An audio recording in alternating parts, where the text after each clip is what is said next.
Ladies and gentlemen, on this special evening, we also take this opportunity to salute a disciplined and skilled person, an inspiration, Sri Rabindranath Tagore.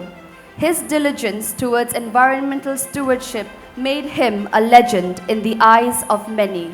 He would share his love for unwinding in the natural habitat with his friends and family. On this special evening, it would only be right to honor Sri Rabindranath Tagore and his principles, which inspired the people and also laid the stone for the foundation of the Balipara Foundation at his residence in Guwahati in the year 2007. We give tribute to Mrs. Meena Tagore and her family, who are in the audience with us tonight and who have continued to strive to institutionalize his dreams. To honor this tribute, I'd now like to request our esteemed keynote speaker, Mr. Vance Martin, the president of the Wild Foundation and founder and current co-chairman of the ICUC and Wilderness Specialist Group, to deliver tonight's memorial lecture. Please join me now in welcoming on stage Mr. Vance Martin.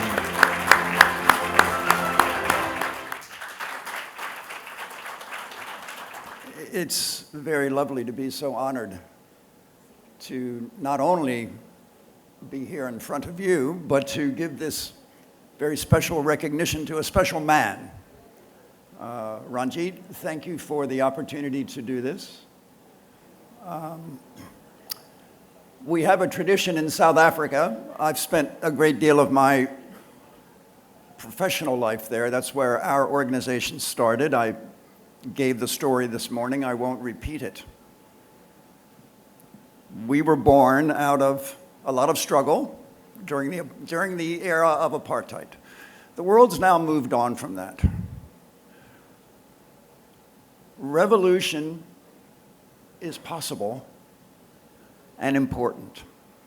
So I want to speak a little bit tonight about where we've come from as people, what we've defined as our civilization, where it's gotten us, and then a word about the future. I won't speak long, but I do appreciate your attention, and I want to honor all those here who I don't know. I don't know your names, but our tradition in South Africa is, instead of saying distinguished so-and-so and so-and-so, is to say all protocols are observed. Thank you. This is what I think we're embarked on right now. It's a matter of survival. But as I said this morning in my remarks, I'll repeat, what a wonderful time to be alive. What a wonderful responsibility we've been given at this time of human history.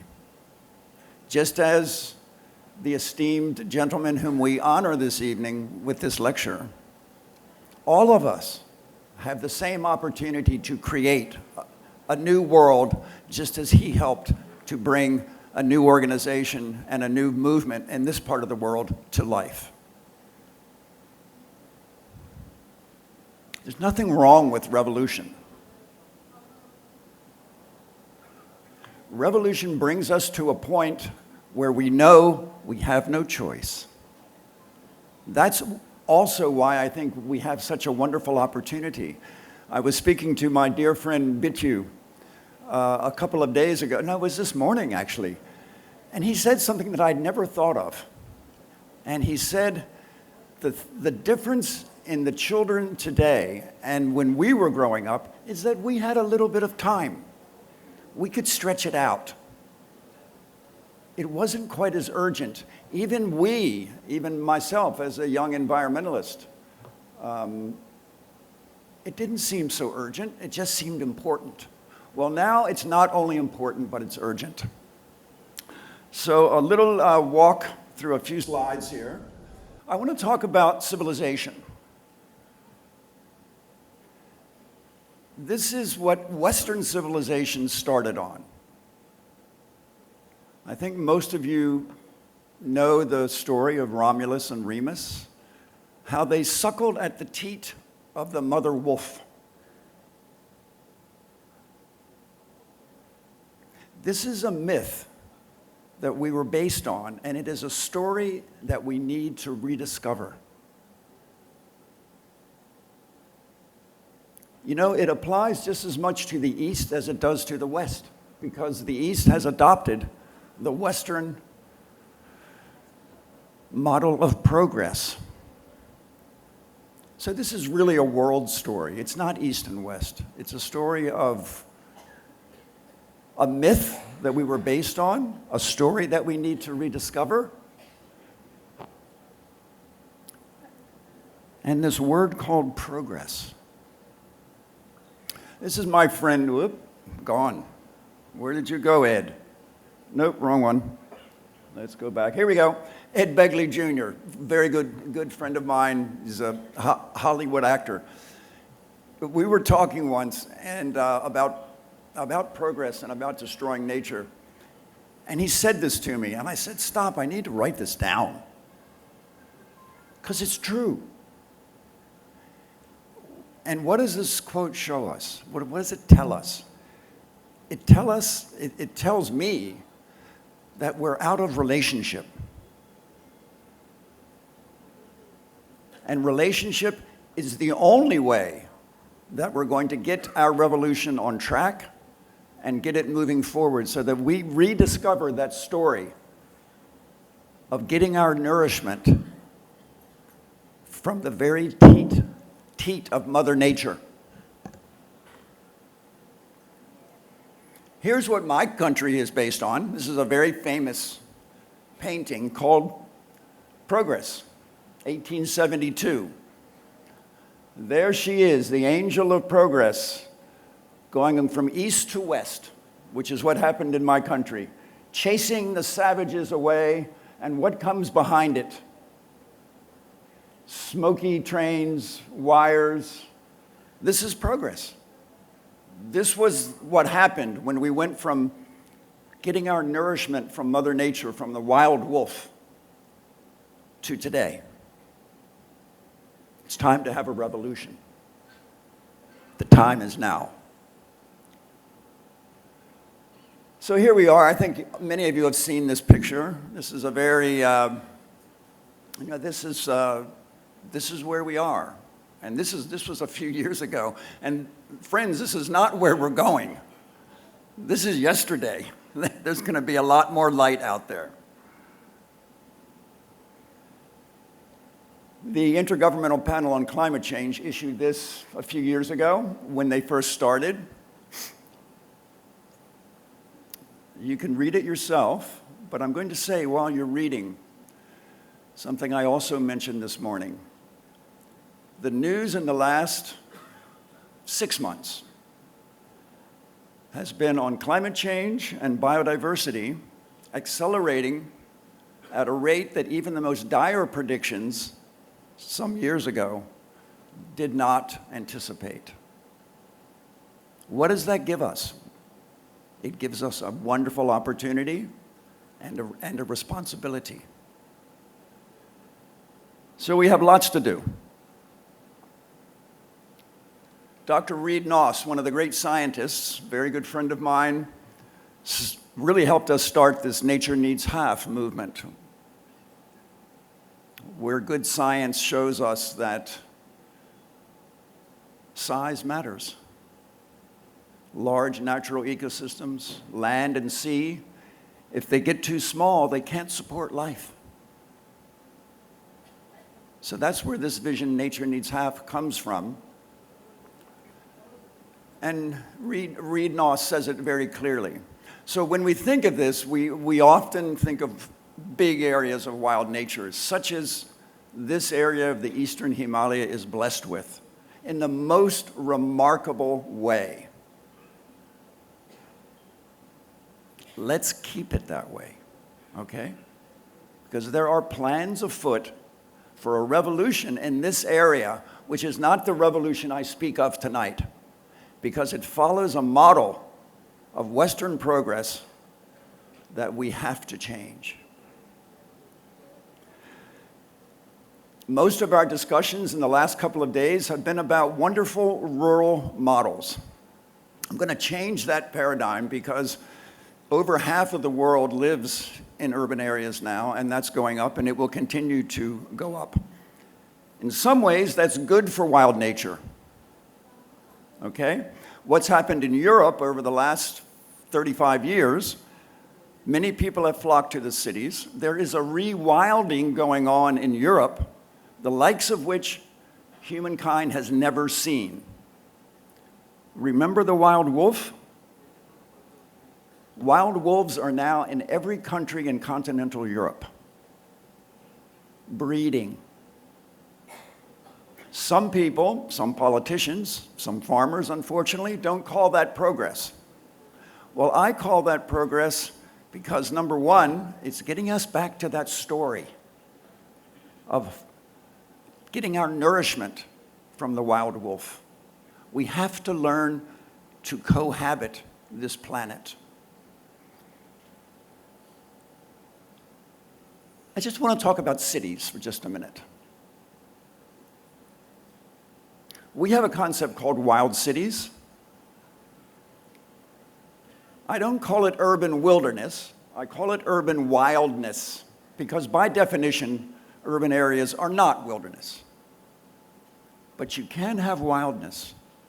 A wild city is that city which understands the importance of biodiversity, the importance of clean air, clean water, of recreation, of space, green space.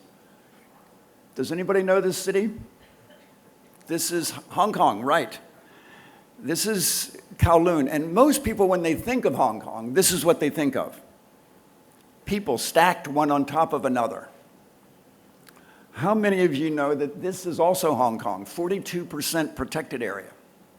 High priority on biodiversity, so that the people in that crowded core area have places to go to understand themselves, to understand nature, and to be fed by the wild wolf, symbolically.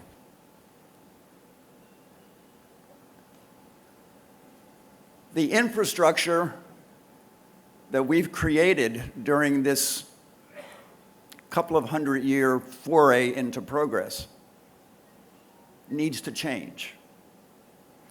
There's no place this is more evident, and I don't have to tell anybody in this room the importance of letting nature move, of corridors, ecological corridors.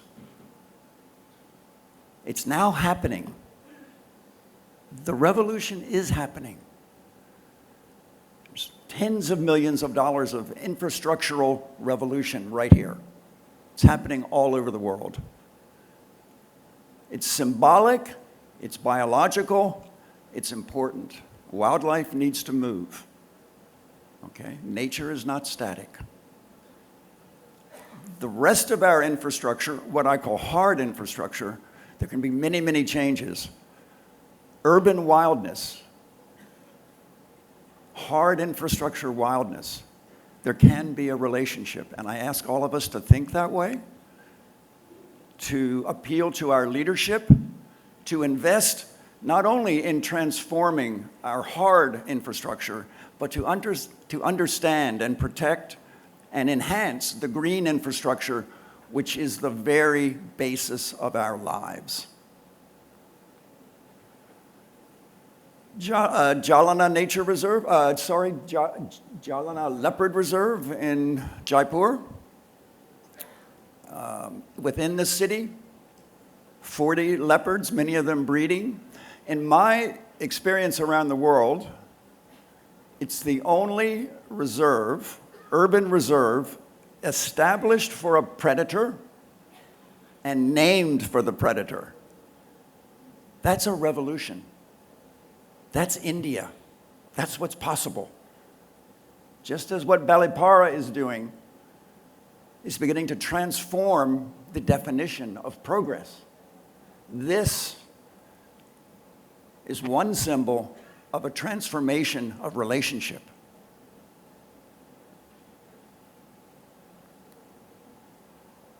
Okay.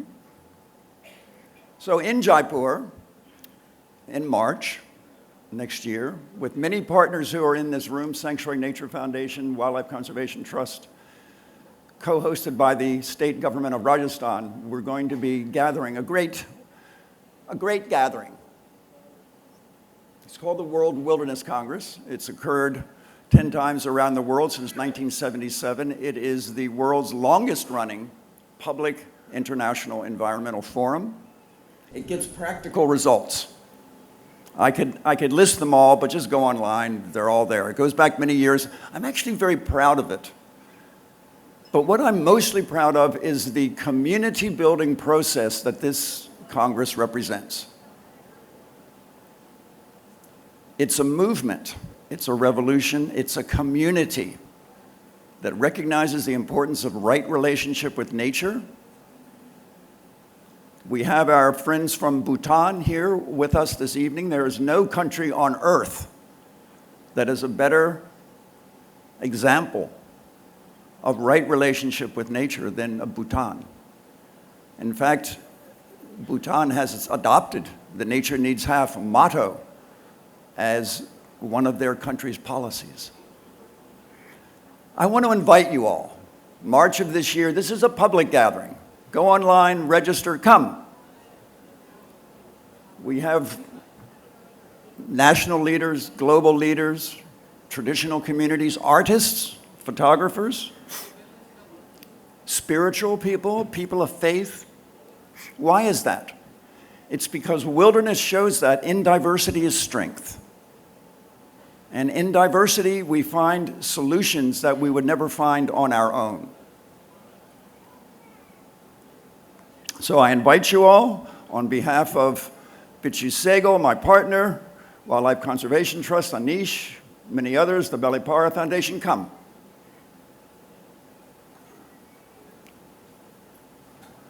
It's a wonderful city. I imagine many of you have been there, but the very center of the city is the most recent World Heritage Cultural Area declared last June, the Old City, 600 years old. And as some of you know, who know the World Heritage Convention, there are two types of World Heritage recognition. There's cultural and natural. And the marriage of those is so important. And that's why I'm glad we're meeting in Jaipur, because it's a symbol that we have, that demonstrates a principle that Balipara is based on, that the Wild Foundation and the World Wilderness Congress has espoused and practiced for many years, is that culture is the equal of science, policy, and economics. In fact, I give you that culture is more important. We need good science. We need business. We need livelihoods. But we need love. More than anything else, we need love. And culture is an embodiment of love because it informs us of who we are. And once we start loving ourselves and loving our neighbors, we are so much more enabled to love nature. And by doing that, we have a revolution. Simple words, hard task. This is a real postcard. This is what turns me on. I'm sure everybody can read that, but I'm going to read it as well. A speaker isn't supposed to read his slides, but I'm going to read this one, because we have this postcard pinned to our office. It arrived about a month ago, and we're actually basing our whole going forward movement on this postcard. This is from a young middle school student, the Centennial Middle School in Boulder, Colorado. Dear Wild Foundation, thanks for protecting Mother Nature. What an incredible compliment. I don't go outside a lot, but I'm very passionate about being able to breathe and see cute animals. There's no name signed here.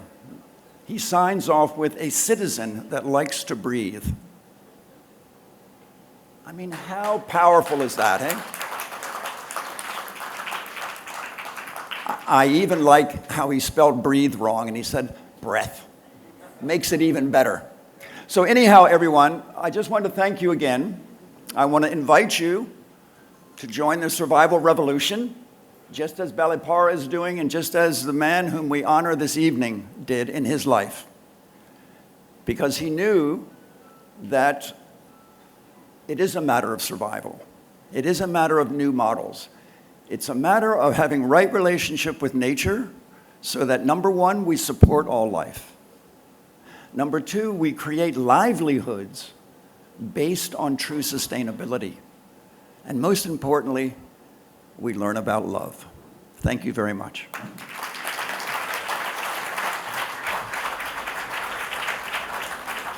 Vance, thank you for a most thought-provoking and inspiring lecture, and I'm sure everyone here would like to join me in also thanking him again very, very much indeed. We shall now move on to the Balipara Foundation Eastern Himalayan Conservation Award. This award is presented to an individual, community, or an organization that has worked towards protection, upliftment, and management of the biodiversity in the Eastern Himalayas. I would like to request Dr. Vibha Dhawan to please come forward and honor the winner for this award.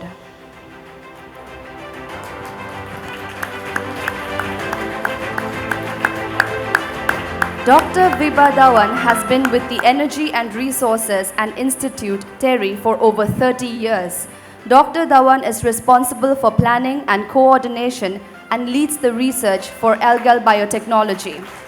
Dr. Dhawan plays an active role in policy development both at the state and national levels and is a task force member for a number of committees of the Department of Biotechnology, including those reviewing applications for accreditation of tissue culture laboratories. And the winner of the Eastern Himalayan Conservation Award tonight goes to Mr. Rohini Bolev Saikia.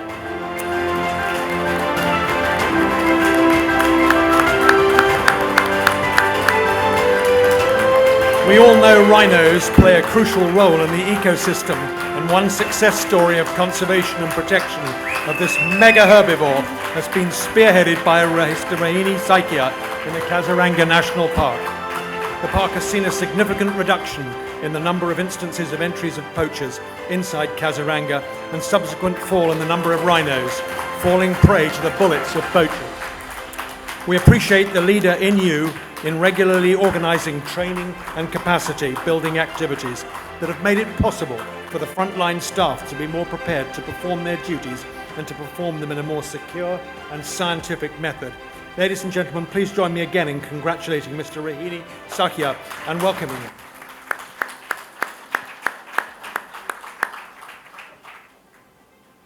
Thank you, Balipara Foundation, for thinking that I'm worthy of this.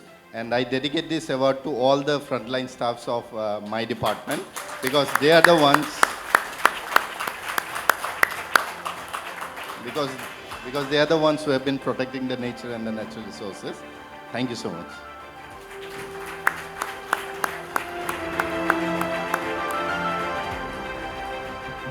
Congratulations once again to Mr. Rohini Saikia. Our next category is the Special Recognition Green Guru Award, presented to a green teacher whose purpose in life is to inspire young people to respect, learn about, and protect the environment. The individual should have leadership qualities including missionary zeal, passion, and dedication so that others may seek to emulate his or her example. I would like to request Ms. Reema Das to kindly come on stage and honor our recipient of Green Guru Awards.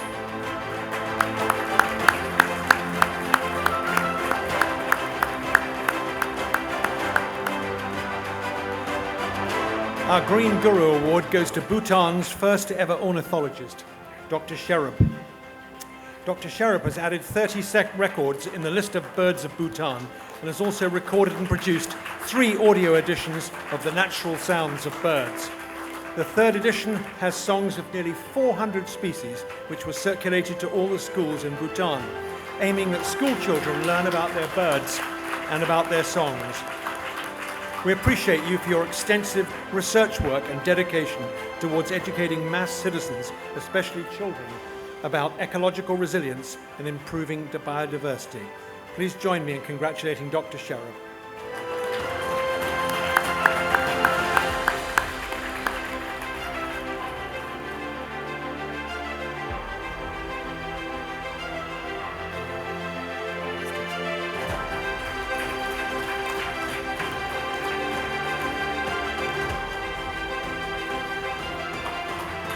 the award is being presented by Miss Reema Das, who's won several national and international awards in 2018. GQ India named her also as one of the most influential young Indians of 2018, and she's also the winner of India's National Best Editor Awards, announced in April 2018. Congratulations to her as well. Thank you. Good evening to all. I would like to submit my humble thank you to the Balipara Foundation, and I would also like to dedicate this award to my country because it provided me a space to do research as well as practice conservation. I also like to dedicate to the people of Bhutan because they are also contributing to the cause of conservation. And to the king who has shown the leadership in conservation and progress in the spheres of human development as well as conservation. And I also dedicate sincerely to the subjects, the animals, the students as well, that those things have in fact propelled me to be present here today. And for the little that I have done, Balipara Foundation has recognized, and it shall be a catalytic enzyme that there are lots to be done more in my country. Thank you. Congratulations once again to Dr. Sharab. We're glad tonight to honour our second recipient of the Green Guru Award. And for this, I would like to request Ms. Karuna Singh to kindly come on stage and honour our winner. Ms. Karuna A. Singh is the Country Director for Earth Day India. Her work inspires youth to work for the environment and organize special media events on environmental reporting. Her work area covered 12 states of eastern and northeastern India and has helped put together cross-border programs on subjects such as coastal zone management. Please give her a huge round of applause. And the winner of tonight's Green Guru Award is Dr. Zabid Hussain from Bangladesh. Please welcome him. Dr. Zabid Hussain has been a professor at the University of Dhaka in Bangladesh at the Department of Botany, researching and teaching in the area of plant ecology, molecular ecology, and environmental ecology, with an extensive research entailing plant microbe interactions, abiotic stresses, for example, arsenic, salinity, and drought on plants, and in adaptation mechanisms. Dr. Hussain has been a true leader in allowing society at large to understand the varying dynamics of theory and ground realities to touch base at the same time. Congratulations again, please, to Dr. Zabid Hussain. Thank you so much. Actually, I'm really glad and happy to receive this honor and this award. I'm very much thankful to Balipara Foundations for selecting me to receive this award. I really want to dedicate this award to the students and researchers who love nature and who want to study nature and who want to conserve nature. Thank you so much.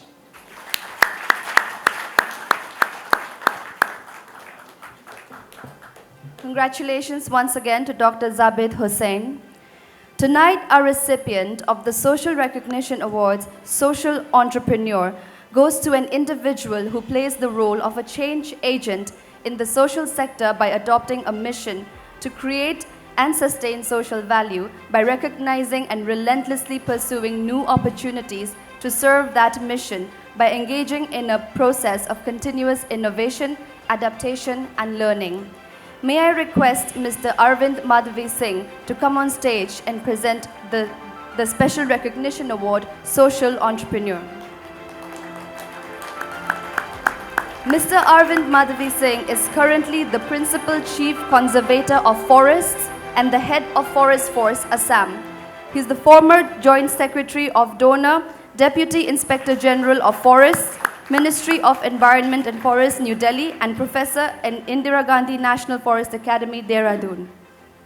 And the winner of our Special Recognition Award tonight, Social Entrepreneur, is Miss Hasina Kabi from Meghalaya. A social entrepreneur and the founder of Impulse NGO Network, Miss Hasina has worked with village women, artisans, to help them apply their traditional skills to develop a sustainable livelihood. She's not only championed leadership skills in other women, but has also broadened her horizon in the field of entrepreneurship and furthered her endeavours through contributing thought leadership in local newspapers and social interest stories. We honour you tonight for empowering women in communities of the Eastern Himalayas. Many congratulations.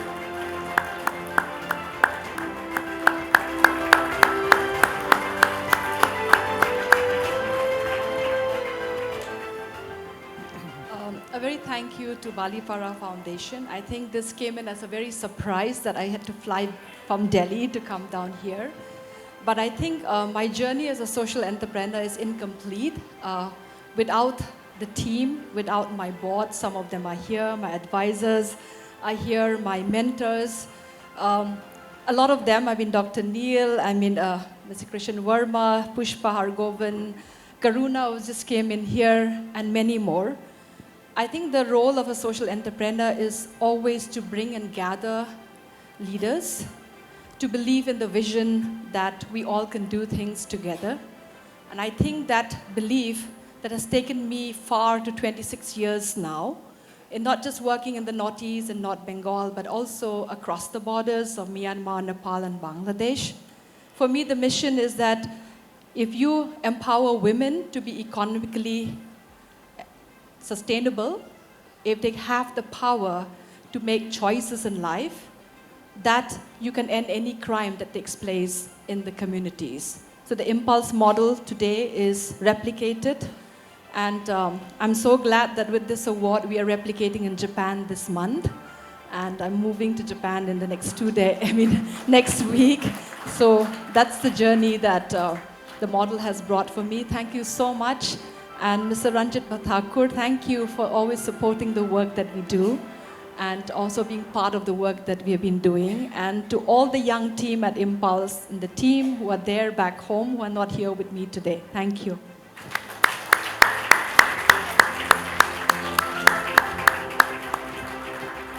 Congratulations once again to Ms. Hasina Karbi. Our next category is Social Recognition Award, Mushrooms for Food Security. To present the Mushroom for Food Security Award tonight, I would like to request Mr. Ram Mulva to help present the Special Recognition Award, Mushrooms for Food Security. Shri Ram Mulva is the Secretary, Northeastern Council, Shillong, since 2015. He's worked in various capacities, both in the central government as well as in state government for over 33 years, including as Director and later as Joint Secretary to the Government of India, Ministry of Finance and Department of Financial Services. Welcome.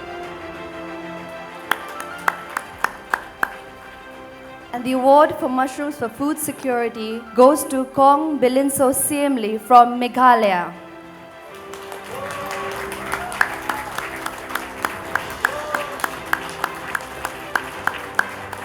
Born in 1953, Kong has been working in the forest since her childhood.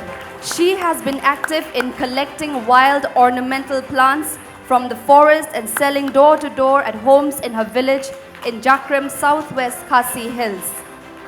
Kong has explored the forests of the Eastern Himalayas for over 60 years now.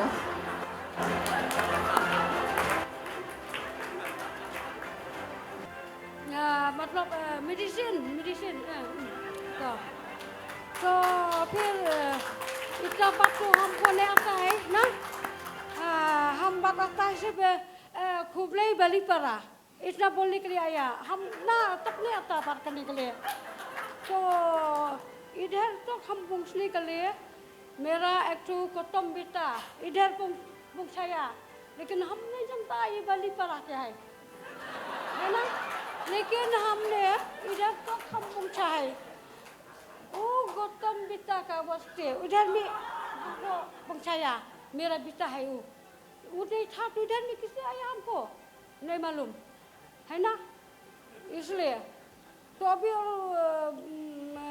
इससे इतना mushroom मिले बोल के एक बात भी मालूम है हमको जब हमको बीमार होता तो हमको दवाई जरूरत नहीं है हम वही घास खाता है अभी तक हम दवाई नहीं खाया Ikas kaki hamko takrar atai. अच्छा तो सबसे प्रथम गीता खुबलाई और ये बलिपरा खुबलाई खुबलाई ना खुबलाई किसको दिया इसको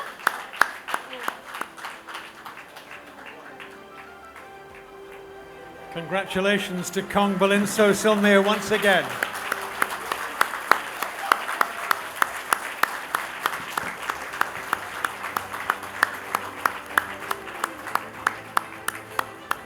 Our next award, the Nature Conservancy Award, is presented to a local earth hero who has made a significant contribution to the promotion of organic food or has demonstrated alternative farming methods that increase yields using ecological principles that have brought about replicable change. I would like to request Ms. Ravneet Poha to come on stage and honor our Nature Conservancy Award recipient.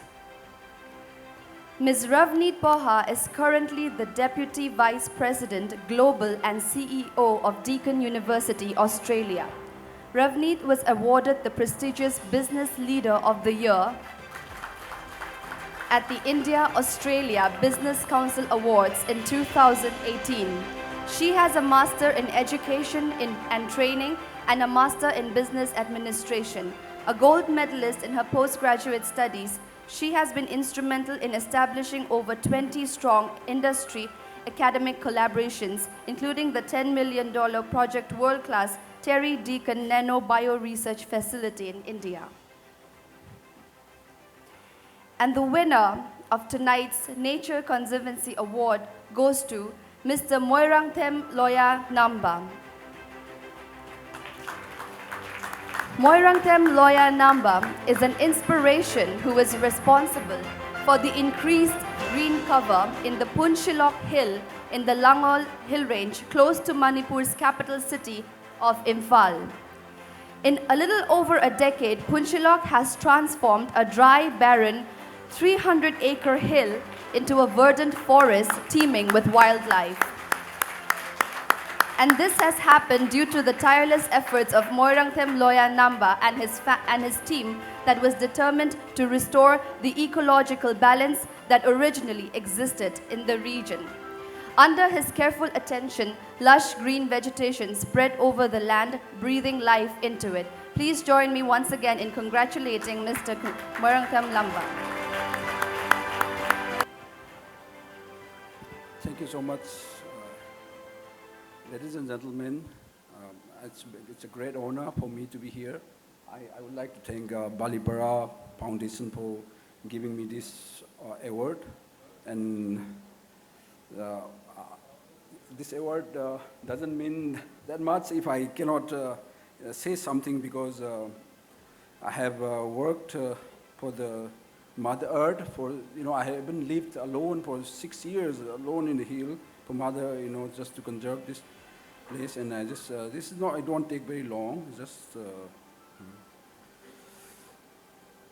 let me, I start with my, short, very two-sentence poem. Getting harder to breathe, everyone is rushing to the city. And are we lost touch with reality? Even grass knows how to sustain itself. For example, when we clear a patch of ground and leave it naked, immediately nearby vegetation will come and cover it so that soil doesn't get exposed or erode, so soil don't end up as runoff, because grass knows how healthy soil is the basis of their existence. But how come man with so much intelligence, we seem to have completely lost it? With so much intelligence, why is it we are destroying our only home, the rock, the third rock from the sun, may I remind you, flying rock? Maybe we are reading only the cover of a very important book. In order to connect and feel it, there is no shortcut. Nobody can tell us what it is. We have to find out ourselves, because we have to experience it, feel it, and become it. then only we will protect it. But instead, what we are trying to feel, trying is to feel his experience through someone else's experience, which is not possible.